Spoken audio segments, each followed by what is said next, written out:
Well, let's talk to our reporter, James André, who's just back now from Mali. And James, tell us a bit about the impact of this, because this is really a big deal, isn't it, when it comes to fighting terrorism in West Africa? Now, yes, it's a big deal when it comes to fighting terrorism in West Africa, but I mean more so that these 90 men who arrived probably about 10 days ago and who were indeed sent by Denmark, these are elite soldiers and also a group of military surgeons who are experts at taking care of wounded soldiers who've been hit on the ground there. So, yes, it is a big deal because it's the first country to get kicked out of Mali, and it also means that basically it appears that it's the Foreign Affairs Minister and the Defence Minister that announced this after walking out from Parliament. This basically means that the Danish Parliament decided that, okay, enough, they don't want us there, so let's just pull out. The problem is this may have a snowball effect on the whole of the Takuba force, because we are talking special forces coming from various countries, Sweden, Estonia, Belgium, and already the junta has come up with a list of countries that they believe have not respected this new protocol, which is to ask the junta if they are allowed to deploy on the ground. Now, are the other countries going to follow suit? That's a big question. That would be the end of the Takuba force. And the Takuba force was basically, back then it was France and Emmanuel Macron when it was created in 2020. The idea was to deploy a European force to start having Europe backing France and the Malian army, in a sense, in this fight against jihad, shouldering the French forces.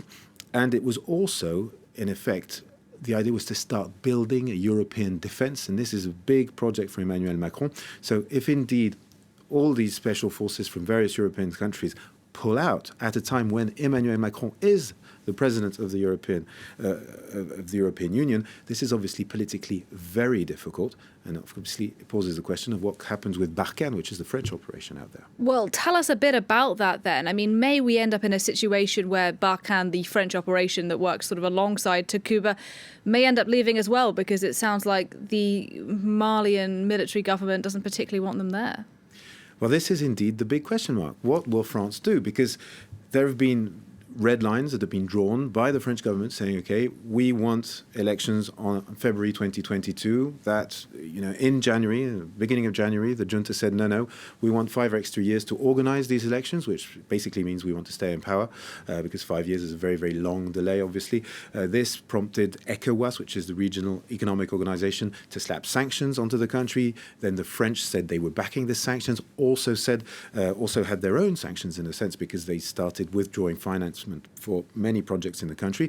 And now we are in a situation where we have this standoff between France and the Malian junta.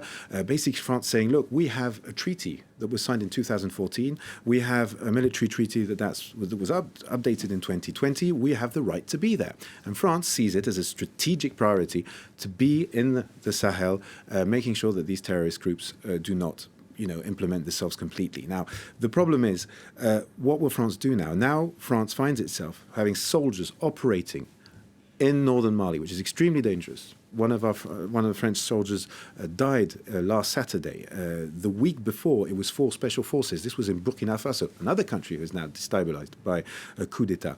How long can you stay operating in a country that doesn't want your soldiers there? That's the big question mark. And right now, France says, okay, after this soldier died, he was 25 years old, he died in a rocket attack on Gao, which is the main military and logistical hub for the French operation in northern Mali. They said, right, this means we have to stay, we have to carry on with this fight. But what will they do now? At one stage, Emmanuel Macron could simply say, right, let's pull the plug. This costs $1 billion a year. We've lost 53 soldiers since 2013. It's too expensive. They don't want us there. Let's just leave. And then what happens? It's a huge void. This situation is only profiting to terrorist groups that operate in the Sahel right now. James André, just back from Mali. Thanks very much indeed for your reporting and your analysis today.